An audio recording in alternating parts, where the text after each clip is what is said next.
ফটিকছড়ি আজ শোকাহত। আমরা হারিয়েছি একজন নির্লোভ, নিরহংকার, বিনয়ী, সদা হাস্যোজ্জ্বল মানুষকে, সৈয়দ মোহাম্মদ মাসুদ স্যারকে। তিনি শুধু একজন সাংবাদিক নেতা ছিলেন না, তিনি ছিলেন একজন অভিভাবক, একান্ত শুভাকাঙ্ক্ষী, যার সঙ্গে কথা বললেই বোঝা যেত কেমন করে একজন মানুষ নিজের এলাকার মানুষের, সমাজের প্রতি দায়বদ্ধ থাকে। আজকের এই ভিডিওটি কোনো খবর নয়, কোনো প্রতিবেদন নয়, এটি একজন মানুষকে হারানোর অনুভূতির রেকর্ড।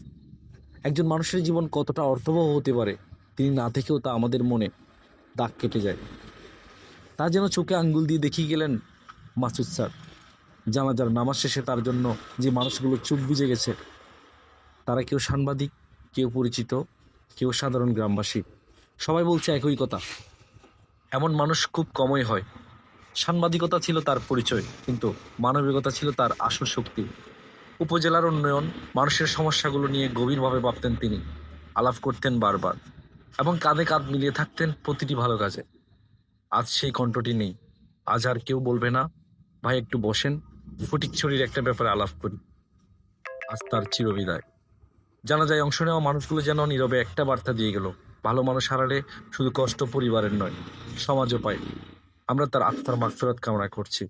আল্লাহ যেন তাকে জান্নাতুল ফেরদৌস নসিব করেন। বিদায় মাসুদ স্যার, আপনার অভাব ফটিকছড়ি বহুদিন মনে রাখবে।